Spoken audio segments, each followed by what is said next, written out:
ओम नारायण नारायण नारायण नारायण। सब मित्रों को राम राम, सबका स्वागत है। दोस्तों कैसे हैं आप सब।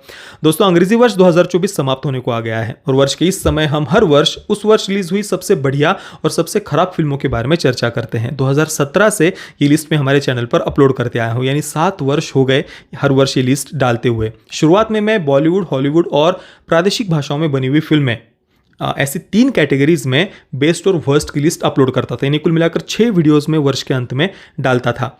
परंतु फिर वो बहुत ज़्यादा अलग अलग इतने सारे वीडियोस हो जाते थे। इस कारण से पिछले 3 वर्षों से अभी मैं केवल भारतीय और इंटरनेशनल ऐसी 2 कैटेगरीज में बेस्ट और वर्स्ट की लिस्ट अपलोड करता हूँ, यानी कुल मिलाकर 4 वीडियोज़ में वर्ष के अंत में इसके बाद से डाला करूँगा।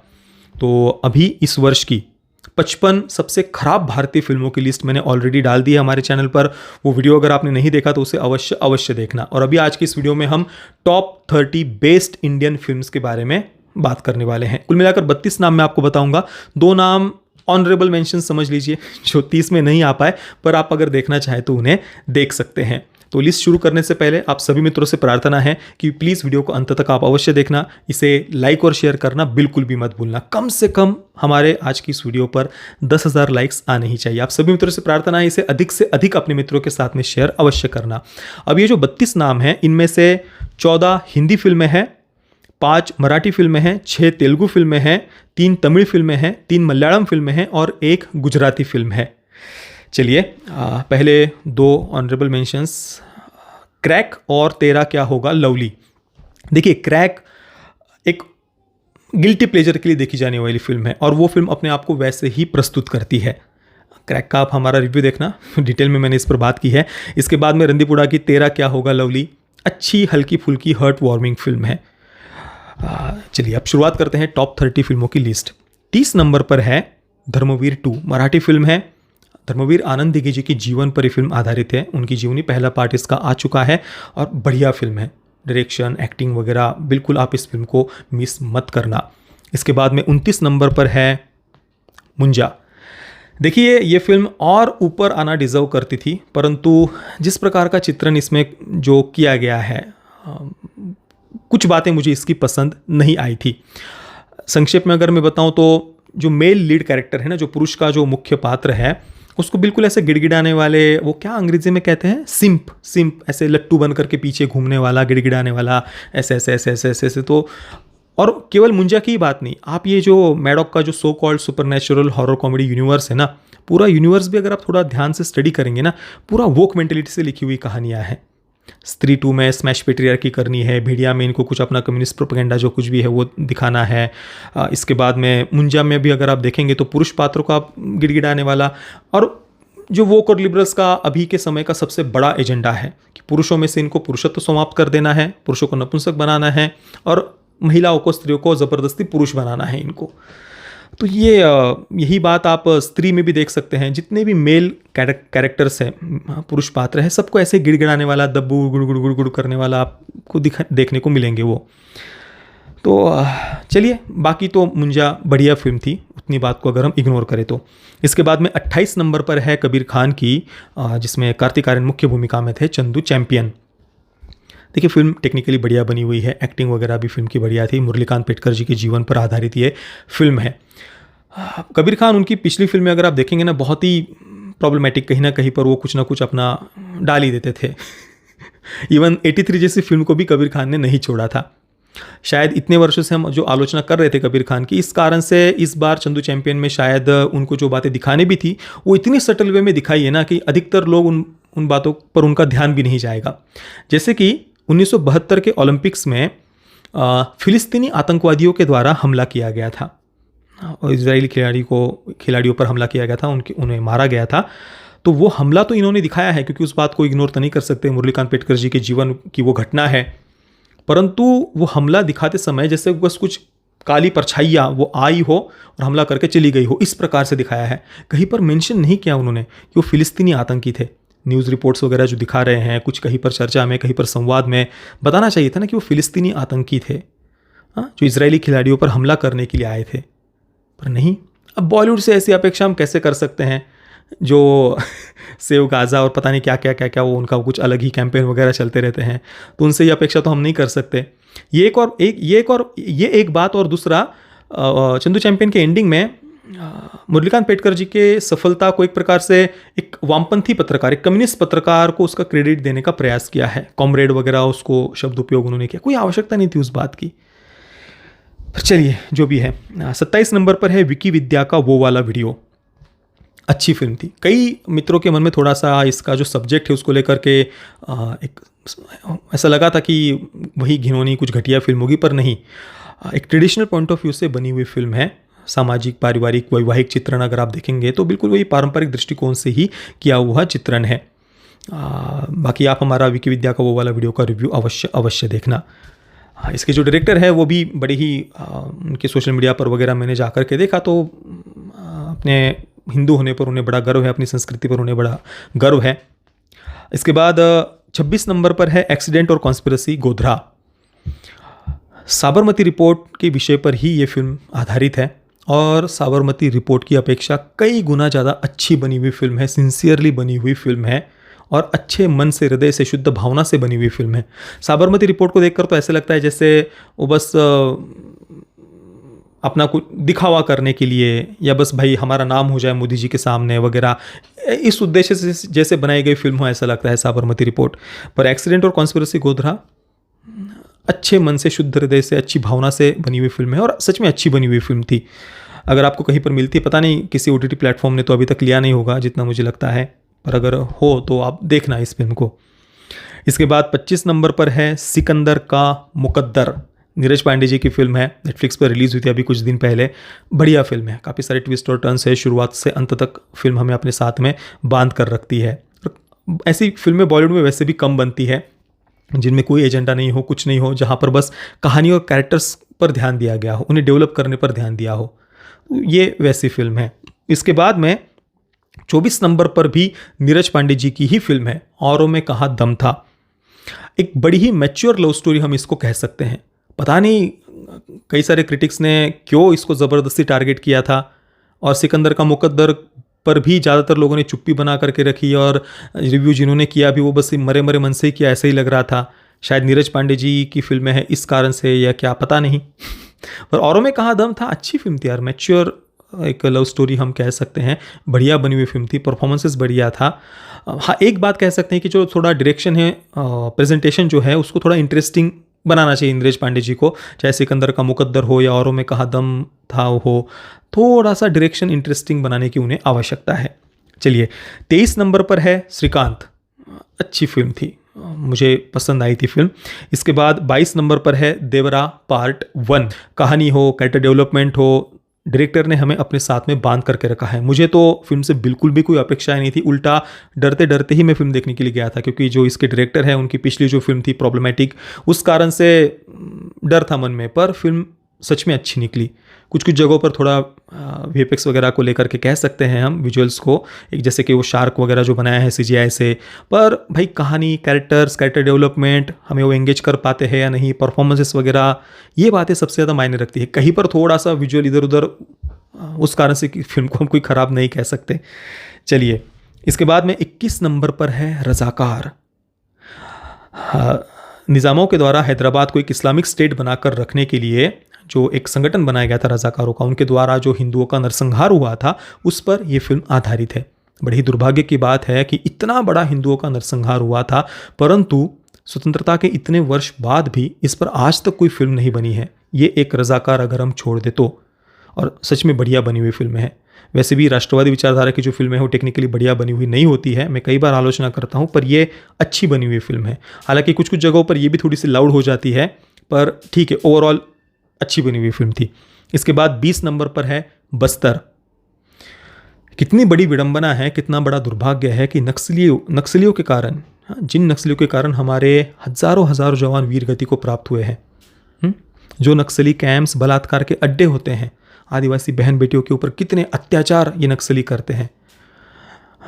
और मिशनरीज, कई सारे NGOs वगैरह जो भारत विरोधी षड्यंत्रों में लगे रहते हैं, फॉरेन फंडिंग से काम करते हैं, उनको सबसे बड़ा शील्ड ये नक्सल ही देते हैं। फिर भी आज तक भारत में नक्सलियों की आलोचना करने वाला कंटेंट अगर आप देखेंगे ना, नहीं मिलेगा, ढूंढ कर भी नहीं मिलेगा। कहीं पर कुछ इक्का दुक्का भी कहाँ एक पता नहीं, शायद मुझे याद नहीं आता होगा, कहीं पर कुछ थोड़ा बहुत एक आध सीन डाल दिया होगा। बस्तर हम कह सकते हैं कि पहली वो फिल्म है। हाँ, एक बुद्धा इन ए ट्रैफिक जैम हम कह सकते हैं, पर उस पर ज़्यादा उस समय चर्चा हुई नहीं थी। बस्तर यहाँ पर भी बॉलीवुड ने इसको इग्नोर ही किया, कहीं पर भी चर्चा ही नहीं की, ध्यान भी नहीं दिया बॉलीवुड ने कि ऐसी कोई फिल्म जैसे एग्जिस्ट करती हो। और जो मैंने कहा ना कि ये जो 30 की लिस्ट है, इसमें से 12 हिंदी फिल्मों के नाम हैं, 32 पकड़कर 14 पकड़ लीजिए।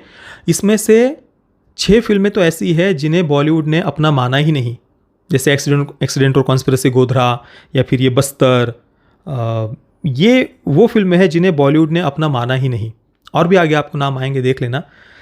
तो क्या कर सकते हैं, इतने महत्वपूर्ण विषय पर बनी हुई फिल्म को भी बॉलीवुड उनका इकोसिस्टम इग्नोर कर देता है, रिव्यू तक नहीं करता। इससे बड़ा दुर्भाग्य और विडंबना क्या हो सकती है, ज़रा सोचिए। इसके बाद में 19 नंबर पर है मडगांव एक्सप्रेस। देखिए, एक हल्की फुल्की कॉमेडी फिल्म है, काफ़ी लंबे समय के बाद में आई हुई। मुझे क्या, कोई भी देख, जिनको कॉमेडी फिल्में पसंद है ना भी पसंद, फिल्म अच्छी बनी हुई थी। इसके बाद में 18 नंबर पर है जय गणेश। उन्नी मुकुंदन जी की फिल्म है, मलयालम फिल्म है। और जो मैंने अभी पिछली वीडियो में ही चर्चा की कि उन्नी मुकुंदन जी के हिंदू होने के कारण, या वो अपनी फिल्मों के माध्यम से जिस प्रकार से हिंदू सिंबल्स को गर्व से प्रमोट करते हैं, उस कारण से कैसे उन्हें सोशल मीडिया पर लिंच किया जाता रहा। और जय गणेश फिल्म को भी पूरा इग्नोर कर दिया। नहीं तो कई सारी बहुत ही एवरेज या ख़राब मलयालम फिल्मों को भी ये जो पूरा एलिट क्रिटिक्स, लेफ्ट का इकोसिस्टम जो है, वो सर पर लेकर के नाचता है। पर जय गणेश को इग्नोर कर दिया। बढ़िया बनी हुई फिल्म है, आपको अगर कहीं पर भी मिलती है तो अवश्य देखना। इसके बाद में 17 नंबर पर एक मराठी फिल्म है, जूना फर्नीचर। आजकल की जनरेशन वोक मेंटेलिटी, अपने बस भौतिकवाद के पीछे, बस स्वार्थ, अपना देखूं मैं, अपना, मेरा मेरा वगैरह वगैरह जो भी है, एक ट्रेडिशनल पॉइंट ऑफ व्यू से बनी हुई फिल्म है। और ऐसी फिल्में बहुत कम देखने को मिलती है, जहाँ पर एक पिता अपने बेटे के विरुद्ध कोर्ट में जाते हैं, बेटे पर आरोप लगाते हैं कि इसने मेरी पत्नी की, यानी इसकी माँ की हत्या की है, इसने मारा है उससे। अब क्या, कैसे, क्या नहीं, वो आप फिल्म में देखना, या आप हमारा जूना फर्नीचर का रिव्यू देख सकते हैं। इसके बाद में 16 नंबर पर है एक और मराठी फिल्म, स्वर्गंधर्व, सुधीर फड़के जी जिन्होंने गीत रामायण गाया है, रचना की है। स्वर्गंधर्व उन्हें कहा जाता था, उनके जीवन पर आधारित ये बायोपिक है। किस OTT पर है पता नहीं, पर अगर कहीं पर भी आपको मिलती है तो ये फिल्म आप अवश्य देखना, बहुत बहुत बढ़िया फिल्म है। इसके बाद में 15 नंबर पर है मैदान, अजय देवगन की फिल्म। अभी कुछ दिन पहले कुछ आर्टिकल्स वगैरह मैंने आपको दिखाई भी थी, वो आर्टिकल्स बड़े बड़े मीडिया हाउस ने आर्टिकल्स लिखे थे कि ये जो नई कुछ I&B मिनिस्ट्री की नई पॉलिसी वगैरह जो कुछ आ रही है, उसके कारण से माइनॉरिटी रिप्रेजेंटेशन बंद हो जाएगा फिल्मों में से, कला और साहित्य के क्षेत्र में से एक हवा खड़ा करने का प्रयास किया जा रहा था। इन लोगों के अनुसार माइनॉरिटी रिप्रेजेंटेशन मतलब बस जिनमें हिंदुओं को बिल्कुल ऐसा दरिंदा दिखाया जा सके, भारत को इस्लामोफोबिक होने का सर्टिफिकेट दिया जा सके, हिंदुओं को अत्याचारी दिखाया जा सके, अपने जो पॉलिटिकल प्रोपेगेंडाज है, एजेंडाज है, उसके लिए बस ये उस प्रकार के से चित्रण करना, तो उसको ये माइनॉरिटी रिप्रेजेंटेशन कहते हैं। अब यहाँ पर मैदान तो ऐसी, मतलब ये फिल्म उनके मुंह पर तमाचा थी, जो कह रहे थे ना कि भाई माइनॉरिटी रिप्रेजेंटेशन समाप्त हो जाएगा। नहीं, वो अपने केवल पॉलिटिकल एजेंडा की बात कर रहे थे। मैदान बढ़िया फिल्म, टेक्निकली बढ़िया बनी हुई फिल्म थी। इसके बाद में 14 नंबर पर है अभी हाल ही में रिलीज़ हुई मलयालम फिल्म उन्नी मुकुंदन जी की मार्को। भारतीय सिनेमा के इतिहास की आज तक की बनी हुई सबसे ज़्यादा वायलेंट फिल्म। इस प्रकार के एक्शन सीक्वेंसेस, इस प्रकार की एक्शन कोरियोग्राफी आपने आज तक कभी भी किसी फिल्म में, किसी भारतीय फिल्म में नहीं देखी होगी। विजुअल्स की दृष्टि से मार्को बढ़िया है, एक्शन कोरियोग्राफी, एक्शन सीक्वेंसेस, वहीं पर डायरेक्टर का पूरा ध्यान था। कहानी मार्को में भी कोई बहुत खास नहीं है, पर कम से कम किल की अपेक्षा कहानी अच्छी है मार्को की। काफ़ी सारे कैरेक्टर्स हैं, थोड़ा बहुत कहानी को उन्होंने डेवलप किया है। फ़र्क बस इतना है कि उसमें कहीं पर भी हम एंगेज नहीं हो पाते मार्को के कैरेक्टर्स के साथ में, या उस कहानी में हमारा कोई इंटरेस्ट नहीं बनता। बस विजुअली बढ़िया दिखने में है मार्को, इतना ही। और बाकी कुछ बातें इलॉजिकल वगैरह भी थी, आप हमारा मार्को का रिव्यू देखना। इसके बाद में 13 नंबर पर है धर्मरक्षक महावीर छत्रपति संभाजी महाराज। मराठी फिल्म है, छत्रपति संभाजी महाराज के जीवन पर आधारित। काफ़ी कम बजट में बनी हुई फिल्म है, पर अगर आप इसके विजुअल्स देखेंगे ना भाई, गजब के विजुअल्स थे फिल्म में। और ये अभी केवल पार्ट 1 है, मैं इसके सेकंड पार्ट की प्रतीक्षा कर रहा हूँ। इसके बाद में 12 नंबर पर है the goat life. Survival thriller अगर आपको पसंद है तो ये फिल्म आप अवश्य देखना। कुछ बहुत एक्सपेक्ट मत करना, पर इसके भी जो विजुअल्स है ना भाई, गजब की दिखती है फिल्म दिखने में, बहुत रिच लगती है दिखने में। और बाकी ओवरऑल भी एक सर्वाइवल थ्रिलर की दृष्टि से फिल्म बढ़िया ही थी। इसके बाद 11 नंबर पर है तेलुगु फिल्म लकी भास्कर। इस प्रकार का पारिवारिक चित्रण है ना, केवल और केवल तेलुगु फिल्म इंडस्ट्री में ही हमें देखने को मिलेगा। लकी भास्कर में आप देख लीजिए, फिल्म तो स्कैम को लेकर थी। हर्षद मेहता स्कैम से के इर्द गिर्द उन्होंने एक फिक्शनल कहानी रची हुई है, एक बैंक एम्प्लॉय को सामने रख करके। तो बाकी वो कहानी वगैरह वो एंगेजिंग है, सब कुछ बढ़िया है, पर पारिवारिक चित्रण मुझे इस फिल्म में बहुत बढ़िया आया था। और बाकी कहानी भी शुरुआत से अंत तक हमें अपने साथ में बांध करके रखती है। डायरेक्शन हो, सिनेमेटोग्राफी हो, उस समय का जिस प्रकार से उन्होंने चित्रण किया है, रिक्रिएट जिस प्रकार से किया है, सब कुछ बहुत बढ़िया था फिल्म में। इसके बाद में अभी टॉप 10 की तरफ हम आगे बढ़ रहे हैं। 10 नंबर पर है स्वतंत्र वीर सावरकर। क्या कहना, मतलब बहुत हमने चर्चा की हुई है। दुखद है कि सावरकर जी के जीवन पर बॉलीवुड ने या कहीं पर भी आज तक हमें फिल्म बनी हुई नहीं दिखती। एक अटल जी के समय जो वीर सावरकर फिल्म बनी थी, उसको अगर हम केवल छोड़ दे तो उसके बाद में अभी ये फिल्म बनी है, कितना बड़ा दुर्भाग्य है, आप देखिए दोस्तों। चलिए, इसके बाद में 9 नंबर पर है आर्टिकल 370।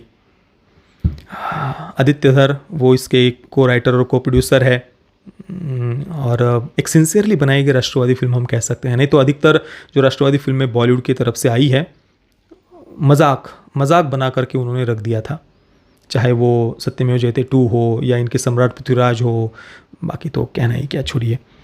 इसके बाद 8 नंबर पर एक कॉमेडी फिल्म है पर इतनी बढ़िया है ना वो फिल्म, मतलब 2024 का मेरा सबसे बढ़िया एक्सपीरियंस मैं उसे कहूँगा। मेरी नसें फूल गई थी भाई वो फिल्म देखते हुए, ऐसे नसें फूल गई थी थिएटर में। इतना हंस रहा था मैं, इतना हंस रहा था, लाल हो गया था पूरा मैं। मथु वडलारा 2, मैं चाहूँगा कि इसके मेकर्स मथु वडलारा और इसके सेकंड पार्ट को हिंदी में डब करवाए। मैं दोबारा हिंदी में इन फिल्मों को देखना चाहूँगा, बड़ी गजब की फिल्में हैं। इसके बाद 7 नंबर पर है अमरन, तमिल फिल्म।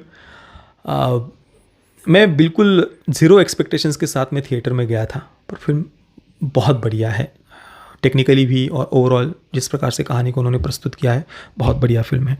इसके बाद 6 नंबर पर है मराठी फिल्म फुलवंती। अगर आपने इस फिल्म को नहीं देखा है ना, आंखें बंद करके देख लीजिए, मतलब आंखें खोल कर ही देखना है, पर बिना कुछ सोचे देख लीजिए, जाइए, कुछ सोचिए मत, चिंता मत करिए, आप देख लीजिए, बहुत बढ़िया फिल्म है।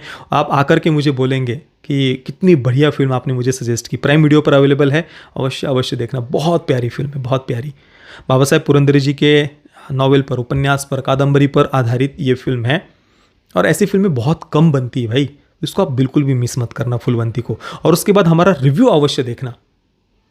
उसकी एक बात, फिल्म के आखिरी 1 मिनट में जो बात उन्होंने दिखाई है ना, वो मुझे पसंद नहीं, उस पर मैंने चर्चा की हुई है फुलवंती के रिव्यू में, तो रिव्यू भी मिस मत करना। इसके बाद 5 नंबर पर, अभी टॉप 5 की तरफ हम जा रहे हैं।